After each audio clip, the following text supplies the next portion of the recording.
पंचायत बलरामपुर के इस ग्राम पंचायत तातापानी में स्थित शासकीय कन्या उच्चतर माध्यमिक विद्यालय बलरामपुर के इस परिसर में सरस्वती साइकिल वितरण कार्यक्रम में मंच पर उपस्थित इस संस्था के हमारे एसएमडीसी का अध्यक्ष सम्माननीय बृजलाल लकड़ा जी, यहाँ इस संस्था के विधायक जी के प्रतिनिधि सम्माननीय निखिल मित्रा जी, मंच पर विराजमान हैं हमारे विजय गुप्ता जी, संतोष केसरी जी, रोहित गुप्ता जी, साथ ही साथ अजय गुप्ता जी और इस संस्था के प्राचार्य सम्माननीय पिल्ले सर, यहाँ उपस्थित समस्त उनके प्राध्यापक गण, बच्चों के उपस्थित सभी अभिभावक गण और यहाँ पर उपस्थित हमारे बलरामपुर की होनहार छात्राएं भानु प्रकाश दीक्षित, सबसे पहले इस मंच के माध्यम से इस कार्यक्रम में आप सभी लोगों का हार्दिक अभिनंदन करता हूं, स्वागत करता हूं।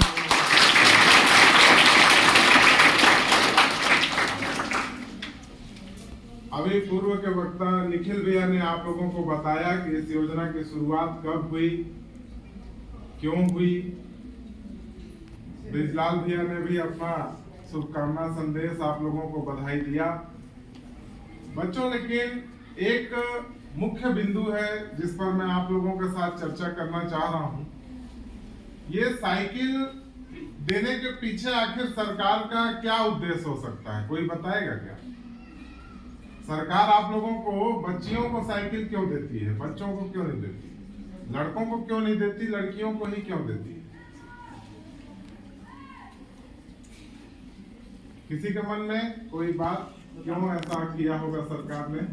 तो हमारे बच्चे होंगे खड़ा बताओ, रिमी गुप्ता बताओ कहाँ है रिमी? जिनको मिल गया वो भी बताओ।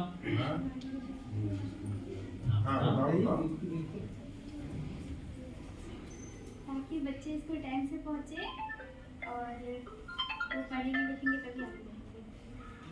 टाइम से पहुंचे, ठीक है। क्या नाम है आपका?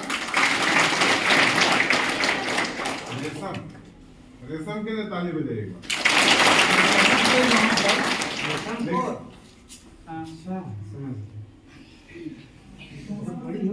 देखिए, बच्चियों को टाइम बचे।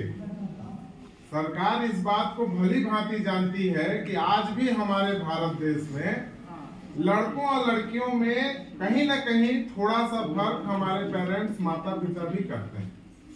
बेटा है तो उसको थोड़ा स्वतंत्रता ज्यादा दे दिया जाता है, बेटियां हैं तो उनके ऊपर बंदिशें थोड़ी सी ज्यादा लगा दी जाती है कि नहीं बेटी है तो अब बेटी का लगाने का कारण भी है, माता पिता के दिमाग में रहता है कि बेटी पराई धन होती है, सबके दिमाग में रहता है कि आज नहीं कल बेटी को हमारा घर छोड़ के दूसरे घर में जाना है। ये जीवन का रीत है, सब कोई जानते समझते होंगे।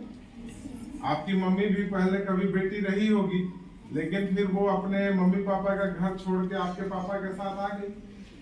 और नहीं, हंसने वाली बात नहीं है, ये सच्चाई है भाई। आप लोग को भी आज आप बेटी हैं, आज हम लोग बोलते हैं बेटी बचाओ, बेटी पढ़ाओ, है ना, बेटी पढ़ाओ। लेकिन बेटी को हम कब तक बेटी मानते हैं? जब तक वो अपने मम्मी पापा के घर में रहती है। मम्मी पापा का घर छोड़ के जैसे ही वो किसी और के साथ दूसरे घर में जाती है तो वो घर ही उसका असली घर होता है। और उस घर में वो जाती है तो एक बहू बन के जाती है, और फिर आने वाले समय में वो बहू के साथ एक भाभी भी बनती है, बुआ भी बनती है, चाची भी बनती है और उसको मम्मी भी बनना पड़ता है। यही दुनिया का रीत है बेटा। तो बेटियां जो है, बेटियां अब दूसरे घर में जाएगी और कुछ काम धाम घर करने जाने की, वो भी दिक्कत का बात है। तो मम्मी लोग का क्या है कि उन लोग का घर का पढ़ाई अलग चलता है।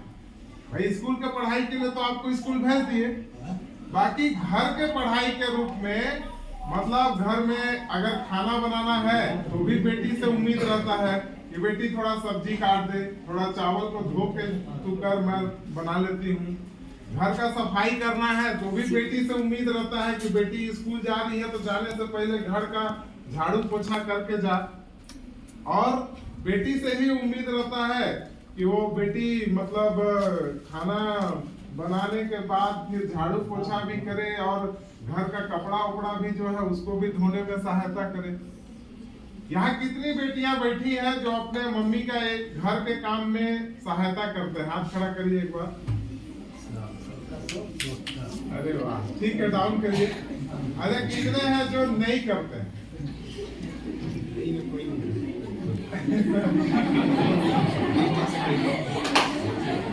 चलिए एक बार आप लोग सब अतिथि लोगों के लिए ताली बजाए कई बार।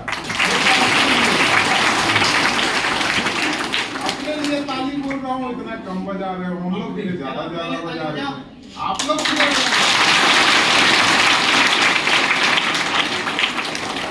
तो सरकार भी इस चीज को बेटा समझी कि हमारी जो बेटियां हैं उनको पढ़ाई के साथ साथ घर का काम भी करना रहता। अब जो आप इस चीज को जानते हैं कि हर 1 किलोमीटर में आंगनबाड़ी आपको मिल जाएगा, 3 किलोमीटर में प्राथमिक शाला, माध्यमिक शाला, 5 किलोमीटर में हाई स्कूल और 8 किलोमीटर की दूरी में हायर सेकेंडरी स्कूल का अस्तित्व रहता है। अब यहाँ पर क्या है कि हमारा हाई स्कूल जो है लगभग 7 से 8 किलोमीटर की दूरी पे है, ठीक है। अब 8 किलोमीटर अगर हमको पैदल चल के जाना है स्कूल तो कितना समय लगेगा?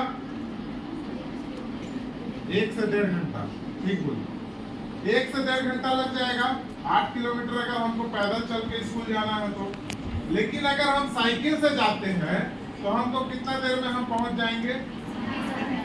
15 से 20 मिनट, ठीक है। यानी 1 घंटा भी अगर हम उधर माने तो आने में हमारा 40 मिनट का समय बच गया और जाने में भी हमारा 40 मिनट का समय बचा। ये 80 मिनट का समय जो है, हम जो आने जाने में हमारा समय व्यर्थ जाता, हम उस समय में चाहें तो हम अपने ज्ञान को बढ़ाने के लिए, अपने परीक्षा के परिणाम को बेहतर बनाने के लिए हम उस समय का इस्तेमाल कर सकते हैं कि नहीं कर सकते हैं बच्चों? कर सकते हैं ना। और देखिए शिक्षा, आपको स्कूल में मम्मी पापा क्या सोच के भेजे हैं कि हमारी बिटिया जाएगी स्कूल, पढ़ेगी, लिखेगी, कुछ सीखेगी, अच्छा नंबर लाएगी और भविष्य में जाकर किसी न किसी अच्छे, जो भी जीवन जैसा भी जिएगी वो अपना अच्छा जीवन जिएगी। भाई अगर किसी प्रोफेशन में आप जाते हैं, भाई सब बच्चियां तो घर का काम नहीं करती है ना, बहुत सारी आजकल एडवांस बच्चियां हैं जो घर के काम के साथ अपना नौकरी भी करती हैं। कई फील्ड में, अभी बता रहे थे ना भैया कि पायलट बनी एक लड़की। आप देखिए आज हमारे भारत देश की सबसे सर्वोच्च प्रथम व्यक्ति कौन है बताइए?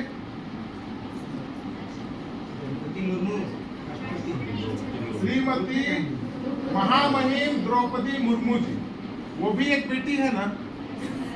आज वो भारत देश जो कि पूरे विश्व में माने शक्तिशाली देशों की श्रेणी में आज भारत का नंबर 4था देश का आ गया।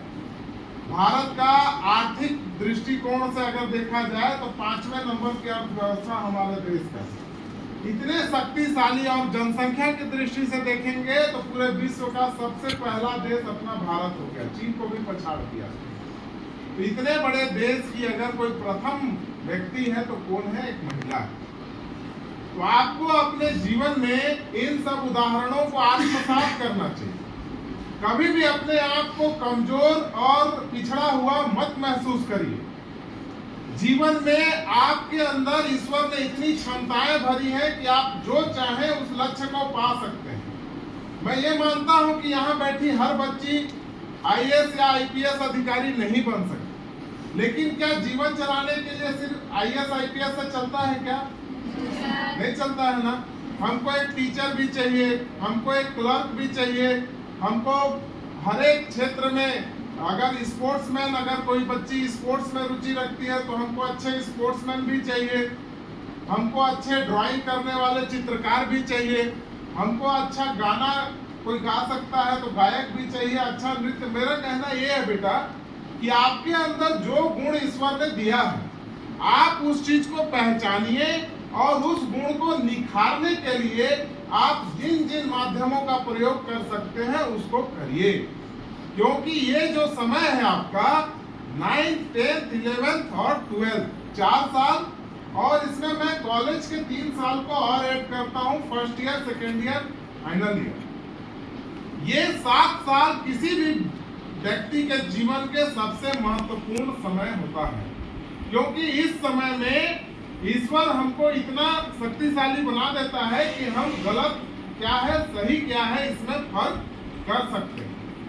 और इस समय में हमको हमारे जो कदम है वो गलत दिशा की ओर बहकने के लिए भी उतावले रहते हैं, लेकिन हमको फिजूल की चीजों में अभी पड़ने से बचना चाहिए। हमारे कदम, मैं इशारों में बात कर रहा हूं, आप बहुत ज्यादा समझ जाइएगा चीजों। तो हम अपने कदम को गलत राह पर जाने से रोकें और सही दिशा में जो चीजें सही हैं उसको करने के लिए हम पूरे ईमानदारी से, लगन से, मेहनत से प्रयास करें। जीवन में मैं आपको बताता हूं, कोई भी लक्ष्य आप निर्धारित करिए, कोई भी लक्ष्य। जीवन में आपको बनना क्या है, सबसे पहले तो ये डिपेंड करता है ना कि आप पढ़ क्यों रही हैं, पढ़ने के बाद आप करना क्या चाहती हैं। पहले अपना एक लक्ष्य निर्धारण होना चाहिए कि मुझे करना क्या है। उसके बाद आपका जो समय है बेटा, क्योंकि समय किसी की प्रतीक्षा नहीं करता ना, चाहे कुछ भी हो जाए, समय अपने गति से चलता ही रहता है, चलता ही रहता है। आज आपका 3rd मंथली एग्जाम चल रहा है ना, ठीक है। 2 महीना के बाद, मतलब जैसे ही आप दशहरा का त्योहार मनाएंगे, दीपावली का दिया जलाएंगे, और आपको पता चल जाएगा कि आपका हाफ ईयरली का एग्जाम आ गया दिसंबर में, ठीक है। दिसंबर में जैसे ही आप हाफ ईयरली का एग्जाम देंगे, 26 जनवरी मनाएंगे और मकर संक्रांति का आपके तातापानी में बहुत बड़ा महोत्सव लगता है, उसमें दही चूड़ा खा के घूमने जाएंगे और पता चलेगा कि 1 मार्च से आपका फाइनल एग्जाम का टाइम टेबल आ गया। कहने के लिए हमारा सत्र जो है साल भर का जरूर हो सकता है, लेकिन सही मायनों में अगर आप कैलकुलेट करेंगे तो संडे मंडे दुनिया भर का जो छुट्टी है वो सब काट के, गर्मी छुट्टी हटा के अगर काउंट करेंगे तो मात्र 8 महीना ही आपको समय मिलता है जिसमें आपका स्कूल संचालित होता है। आप स्कूल में आते हैं और कुछ सीख के जाते हैं। 8 महीना का जो ये समय है, इसमें हमारे गुरुजनों के द्वारा, हमारे प्राध्यापकों के द्वारा हमको जो भी हमारा कोर्स का चीज पढ़ाया गया, पहला चीज तो हमको कोई पीरियड अपना मिस नहीं करना चाहिए। टीचर का लेक्चर है तो हमको जरूर उसको सुनना चाहिए। और कई बार ऐसा होता है कि सभी का समान स्तर नहीं रहता है ग्रोथ का, लेकिन कोई कोई को समझ में आ जाता है, किसी किसी को नहीं आता। तो कई बार आपके टीचर से भी आप उस कोई समस्या अगर आपको है, कोई डाउट है मन में, तो आप उसको क्लियर करने के लिए पूछ सकते हैं। और अगर आप वहां नहीं पूछ पाए तो लंच का टाइम होता है या छुट्टी का टाइम, जब आपकी सहेली के साथ आप जाते हैं तो उस सहेली के साथ इधर उधर 4 सहेली जुड़े, इधर उधर का बात न करके अगर हम अपने पढ़ाई का कोर्स का ही बात करें और वहां पे अगर हम बोले कि अरे तेरे को समझ में आया, अरे आज सब टीचर लिए वो क्लास लिए थे तो जो चैप्टर पढ़ाए तो नहीं, मेरे को तो समझ में नहीं आया, तो आप ही की सहेली में से किसी एक को समझ में आ गया और बोलेगी कि हाँ हाँ मैं तो समझ गई हूँ, तो आप उस सहेली के माध्यम से भी आप उस चीज को समझने का कोशिश कर सकते हैं। कई बार हम टीचर से जिस चीज को नहीं समझ पाते हैं, हम अपने सहपाठी से, अपने साथ में पढ़ने वाले से उस चीज को ज्यादा बेहतर और अच्छे तरीके से समझ सकते हैं। तो हमारा लक्ष्य पहला तो ये होना चाहिए कि हम जिस क्लास में हैं उस क्लास में हमारा अच्छा नंबर आए, प्रावीण्य सूची में हमारा नाम आए। और ये कब आएगा? जब हम अपना लक्ष्य निर्धारित करेंगे।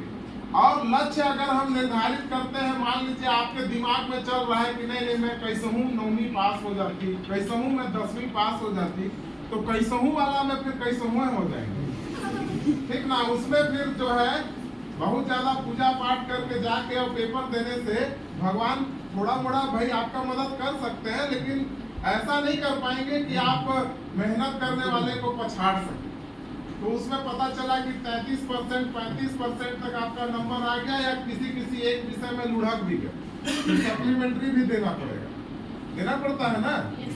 लेकिन आप अपना लक्ष्य अगर 90% 80% तय करें कि जीवन में जो हुआ सो हुआ, मैं कमजोर थी, 8वीं तक मैं अच्छा नंबर नहीं ला पाई तो नहीं ला पाई, उस समय मेरे पास संसाधन का कमी था, लेकिन अभी मैं 9th क्लास में पहुंच गई हूं और 9th क्लास में मेरे को ये मैं अपना टारगेट सेट करती हूं कि अब से मैं खुद से पढ़ाई करूंगी, क्योंकि 9th के बाद बच्चे का दिमाग ग्रोथ कर जाता है पूरी तरीके से। आप अपने चैप्टर को सिर्फ पढ़ेंगे ना 5 बार, तो आप उसका क्वेश्चन आंसर अपने आप बना सकते हैं। कई बार रट्टा मारने से आदमी बहुत ज्यादा नंबर नहीं ला पाता है बेटा। आप उस चीज को, उस चैप्टर को समझने का कोशिश करिए, अपने दिमाग में उसको बैठाने का कोशिश करिए, तब जाके आप उस क्वेश्चन का सही आंसर एग्जाम पेपर में लिख सकते हैं। और जब आप अपना 80% 90% अगर लक्ष्य निर्धारित करेंगे, तब जाके आपका गाड़ी कहीं ना कहीं 65 और 70 तक पहुंचेगा। समझ रहे हैं? तो आप कम से कम फर्स्ट डिवीजन में आ पाएंगे। आपको मैं उदाहरण के लिए बताता हूं, हमारे ब्लॉक बलरामपुर के ही जरहाटी स्कूल को जानते हैं। जरहाटी में कोई ना कोई लड़की शायद जानती होगी, 10th क्लास में पिछले साल अंशिका गुप्ता, झलपी गांव की रहने वाली, सुने हैं? क्या की थी वो? टॉप 10 में अपना नाम लाई थी। आज उसका चर्चा मैं क्यों कर रहा हूं? क्योंकि उसने ऐसा काम किया। आज उस अंशिका के चलते उसके मम्मी पापा का कितना नाम बढ़ा, उस अंशिका के चलते उस झलपी गांव का कितना नाम बढ़ा, उसी अंशिका के चलते हमारे बलरामपुर ब्लॉक, हमारे जिला बलरामपुर का नाम छत्तीसगढ़ लेवल पे कितना ज्यादा प्रफुल्लित हुआ, बढ़ा। आप लोग इस चीज को स्वीकारते हैं ना? वो लड़की अकेले मेहनत की, लेकिन उसके मेहनत का श्रेय कई लोगों को मिला। तो ऐसा क्यों नहीं हो सकता है कि हमारे तातापानी कन्या उच्चतर माध्यमिक विद्यालय की किसी बेटी का नाम क्या अगले साल प्रावीण्य सूची में नहीं आ सकता? किसका किसका आ सकता है? हाथ खड़ा करके पूरा भरोसा से बताइए। 1 2 3 4 5 6 7 8 9 10 11 12 13 14 15 16 17 18 19 20 21 22 बहुत अच्छा संख्या है। चलिए कम से हाँ 10th और 12th में प्रावीण्य सूची उसी में बनेगा, ठीक है? के लिए 10वीं या 12वीं वाले हाथ खड़ा कीजिए। जो प्रावीण्य सूची में, देखिए अभी हाथ हम खड़ा कर दिए और उसके बाद हम घर जाके भूल गए कि आज कार्यक्रम क्या हुआ था, क्या चर्चा हुआ, हमको क्या बताया गया, तो हम नहीं आ पाएंगे। आप हाथ उठा रहे हैं, इसका मतलब ये होना चाहिए कि अभी तक जो हो गया हो गया, अभी के बाद मेरा एक एक मिनट वो मेरा इम्पोर्टेंट मिनट है, वो कहीं फिजूल जगह में बर्बाद नहीं होना चाहिए। मेरे एक एक मिनट का सदुपयोग मैं अपने ज्ञान को बढ़ाने के लिए करूंगी। और ज्ञान एक ऐसा संपत्ति है बेटा, अगर आप दुनिया में करोड़पति हैं तो कोई ना कोई आपसे अस्त्र शस्त्र दिखा के उस करोड़ों रुपए को आपसे छीन सकता है। अगर आप बहुत धन संपत्ति के मालिक हैं, उसको भी कोई आपसे चुरा सकता है, छीन सकता है। लेकिन ज्ञान एक ऐसा माध्यम है, एक ऐसा पूंजी है जिसको कि आपसे कोई चुरा नहीं सकता, कोई छीन नहीं सकता, कोई लूट नहीं सकता। बल्कि ज्ञान को आप जितना ज्यादा बांटेंगे, जितना दूसरों में फैलाएंगे, उतना ज्यादा ही ज्ञान आपका बढ़ता जाएगा, बढ़ता जाएगा। तो इन सारी विषयों को आप समझिए, क्योंकि अब आपकी उम्र हो गई है। अब सिर्फ स्कूल, घर से स्कूल आना, स्कूल से घर जाना, घर में जाके बर्तन उर्तन करके खाना खाना, वहां तक अपने सीमित मत रहिए। आपके मम्मी पापा बहुत भरोसा करके, बहुत आप पे उम्मीदें लगा के स्कूल भेज रहे हैं। यहाँ पर कई बच्चे ऐसे हैं जिसमें मैं अभी आपसे हाथ उठाऊं, यहाँ पर कितने बच्चे ऐसे हैं जिसके मम्मी पापा 12वीं क्लास से ज्यादा अध्ययन पढ़ाई किए हैं? हाथ खड़ा करिए एक बार। 12वीं से ज्यादा जिसके पढ़ाई किए हैं, समझिएगा मेरी बात। 1 2 3 4 5 6 7 8 9 10 और यहाँ पे लगभग 300 बच्चियां, 250 बच्चियां बैठी हैं और इसमें मात्र 10 बच्ची के मम्मी पापा 12वीं से ज्यादा पढ़ाई किए। इसका मतलब बाकी के कम पढ़ाई किए हैं। अब ये हो सकता है कि उस समय संसाधन कम हो या उनको अवसर ना मिला हो, लेकिन उनको अवसर नहीं मिलने के बावजूद वो लोग आपको इस अवसर को प्रदान किए हैं, यहाँ पे शिक्षा अध्ययन करने के लिए भेजे हैं। तो आप सभी मम्मी पापा के सम्मान में एक बार जोरदार ताली अपने अपने मम्मी पापा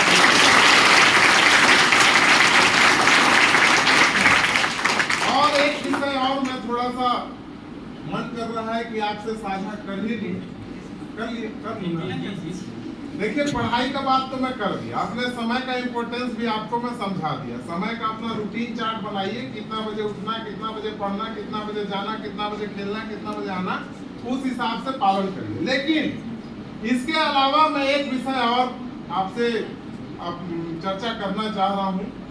ये जो हमारा भारत देश है, ये हम सभी की वजह से है, हम सभी का देश है ना, तो इसके प्रति भी हमारे कुछ कर्तव्य हैं, कुछ जिम्मेदारियां हैं। आज हमारे देश के मुखिया माननीय नरेंद्र मोदी जी, जो कि प्रधानमंत्री हैं, उनके द्वारा देश सेवा के कई कार्य किए जा रहे हैं, कई योजनाएं संचालित हो रही हैं, कई ऐसे मुहिम लगाए जा रहे हैं जिससे कि हमारे पर्यावरण का संरक्षण हो, हमारे जल का संरक्षण हो, हमारे ऊर्जा का संरक्षण हो, हमारी धरती माता की रक्षा हो सके। हमको भी, हम क्योंकि एक सामाजिक प्राणी, अपने लिए एक पशु भी जीता है बच्चों, लेकिन अगर हमारा जन्म मानव के रूप में हुआ है तो हमारा ये दायित्व बनता है कि हम अपने अपने परिवार के अलावा अपने समाज, अपने गांव, पंचायत, अपने जिला, अपने देश के बारे में भी हम चिंता करें। आज हमारे पर्यावरण की रक्षा करने के लिए नितांत आवश्यक है, यहाँ पे जो गर्मी बढ़ रही है उसको कम करने के लिए और ओजोन परत को, वायुमंडल को साफ सुरक्षित रखने के लिए एक पेड़ माँ के नाम अभियान अभी चल रहा है मोदी जी का। आप सभी जानते हैं इसके बारे में? जानते हैं ना? कितने बच्चे ऐसे हैं जो एक पेड़ माँ के नाम लगाए हैं कहीं पर?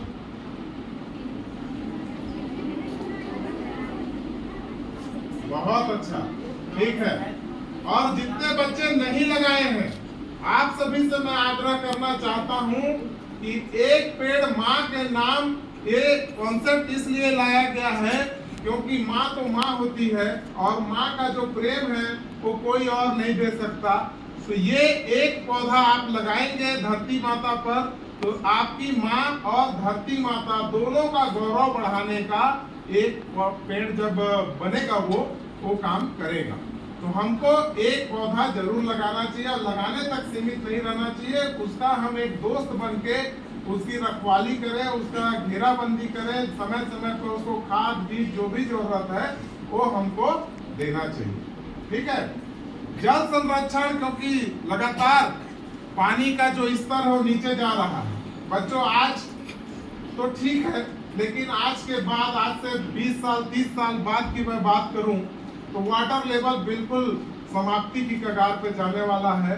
तो हमारे गांव पंचायत में बारिश के पानी को हम कैसे रोक सकते हैं, कैसे जल संरक्षण को बढ़ावा दे सकते हैं, इसका भी हमको चिंता करना चाहिए और उसके दिशा में भी अपने विचार और व्यक्त करना चाहिए। साथ ही साथ ऊर्जा संरक्षण, अगर आप देख रहे हैं अभी ये बिजली है, बिजली ऐसी तो नहीं आ रही है, इसके लिए कितना हॉर्स पावर का कितना लगा है, तब जाके वो बिजली पैदा किया जा रहा है पानी से, तब यहाँ आ रहा है। ये सीमित मात्रा में, अगर हम इसका फिजूल खर्च करेंगे तो ये आने वाले समय के लिए दिक्कत हो जाएगा।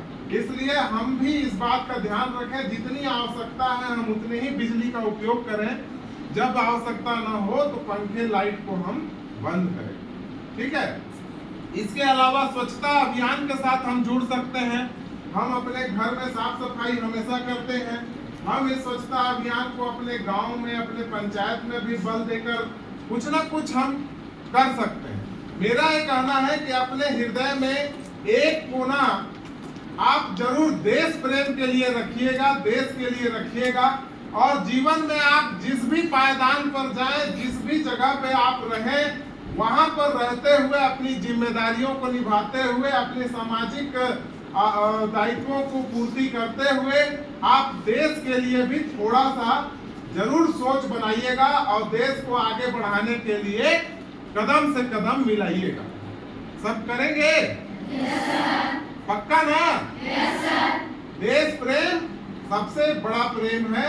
इस देश में हमको पैदा हुए हैं तो हमारा दायित्व बनता है कि हम इसको अच्छा और समृद्ध बनाने में, जो हमारे मोदी जी का लक्ष्य है 2047 आते तक हमारे भारत देश को विकसित देश की श्रेणी में लाने का, उसमें हमें छोटे छोटे काम करके अपना योगदान समाहित कर सकते। ठीक है बच्चों?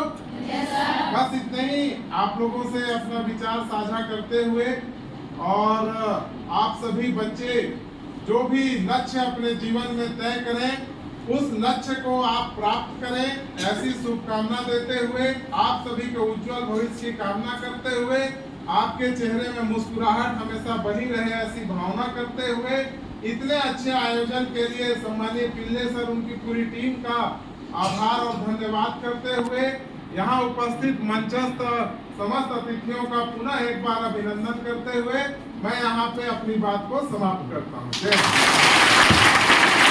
निःशुल्क सरस्वती साइकिल वितरण कार्यक्रम